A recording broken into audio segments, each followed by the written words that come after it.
Chapter 3. Grows.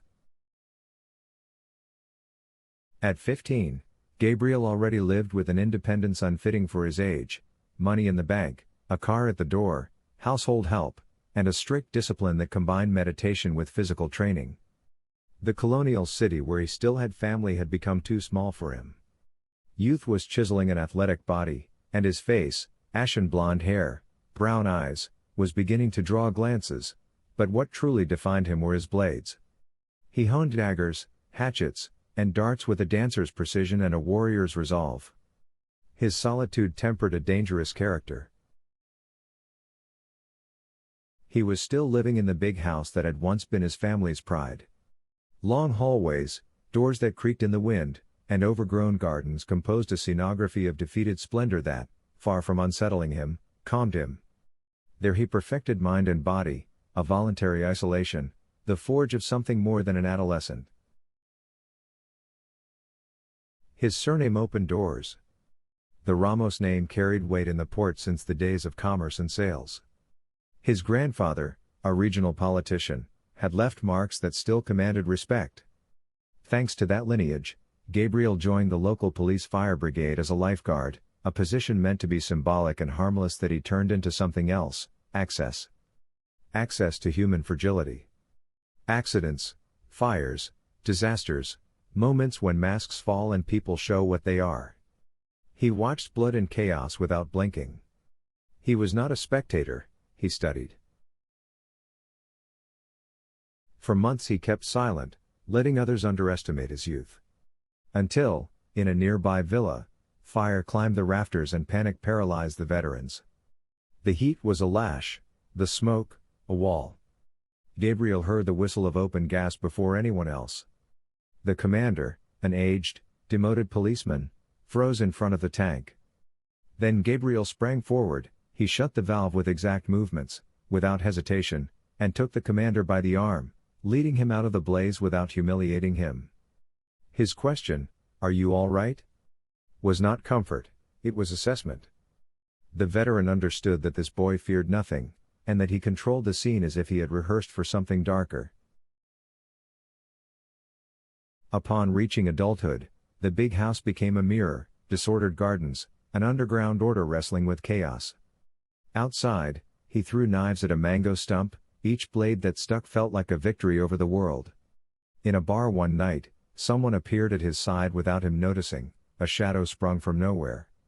The stranger left a black card with a code on the counter. The inconceivable thing was not the card, it was that he hadn't seen him arrive. The link led him to a hidden page: true knowledge is not obtained, it is granted. Are you ready to see? He wasn't surprised to think he was being watched. Perhaps the old commander had served as a bridge to another shore. The following days brought signs: an unmarked envelope, an address, an hour. An industrial building on the outskirts, broken windows, faded graffiti. The door opened before he could knock. They led him through narrow corridors to a room at the back. Men and women with fixed gazes were waiting. On a black marble table, a leather-bound book, an ancient dagger, a metal mask. The gray-haired man spoke. "We have been watching you, Gabriel. We know what you can do. We want to know how far. What do you want from me?" "Loyalty. Not just anyone comes in here. You must pass a trial and leave behind everything you know. Then you will be one of us."